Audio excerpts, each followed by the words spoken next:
কবরের বিরুদ্ধে যুদ্ধ ঘোষণা করে দিয়েছিল। কথা বলো ঠিক কিনা?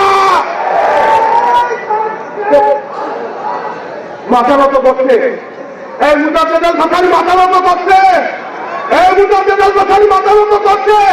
মুজাদ্দেদুল ভাসানীকে জেলে নেওয়া হয়েছে, কখনো মাথা নত করে নাই। মুল্লা ফরিদির মতন আলেম টাকার বিনিময়ে বিক্রি হয়ে গেল। মনে রাখবা, আল্লাহর ওলিদের দরবারগুলো যতদিন বেঁচে থাকবে ততদিন কোন আল্লাহর ওলিদের বিরুদ্ধে, কোন আল্লাহর ওলির দরবারের বাংলার নিয়োগ যদি করো, আমরা কখনো মেনে নিব। এই দেশে ইসলামে নিয়ে আসে নাই, ইতিহাস করেন এই দেশে করেন। ভারত উপমহাদেশে মুজাদ্দেদুল ভাসানী না থাকলে আর ইসলামের অস্তিত্ব থাকতো না।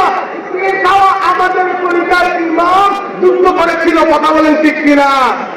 যখন ইংরেজ দালালরা যখন ভারত উপমহাদেশে সিস্টেম শুরু করে দিয়েছিল, তখন ইংরেজদের বিরুদ্ধে আমাদের নেতা, আমাদের তরিকতের রাহবার আমিরুল মুমিনিন সৈয়দ আহমদ শহীদ তুমি যুদ্ধ ঘোষণা করেছিল, যুদ্ধ করেছিল, শহীদ হয়েছিল ইংরেজের কাছে। বাঙাল পরে আমরা মাথানত করবো, আমরা মাথানত করবো। মনে রেখো, ওলিরা আমাদের হৃদয়ের স্পন্দন, ওলিরা আমাদের ভালোবাসা, ওলিরা আমাদের ভালোবাসা। ওলিদের মাথার নিয়ে, ওলিদের দরবার নিয়ে যদি সিরিমিরি করো, তা আমরা মেনে নেব না। শিরক হয়, বিদআত হয়, শিরক হয়, বিদআত হয়। শিরক বন্ধ করো, বিদআত বন্ধ করো।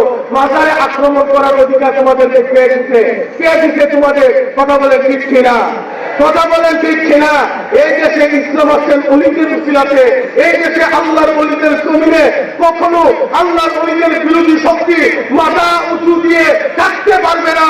ততদিন শাহজালালের সৈনিক বেঁচে থাকবে, ততদিন সন্দেহের সৈনিক বেঁচে থাকবে, ততদিন আমরা কখনো তাদেরকে মাথা উপরে দিব না। কথা বলেন ঠিক কিনা? কথা বলেন ঠিক কিনা? এখন যদি কোন দরবারে, কোন মাজারে আক্রমণ করে ঘরে বসে থাকবেন, ঘরে বসে থাকবেন। কারণ ওলিদের দরবারে শিরক বিদআত হলে এগুলো বন্ধ আমরা দায়িত্ব নিয়ে বন্ধ করবো। আমাদের সাথে আসো, পরামর্শ করো, পরামর্শ করে আমরা মিলেমিশে আমরা অনৈতিক কাজগুলো বন্ধ করবো। ওলির মাজার বাংলা স্বপ্ন দেখো, তা এই স্বপ্ন দুঃস্বপ্নই থাকবে।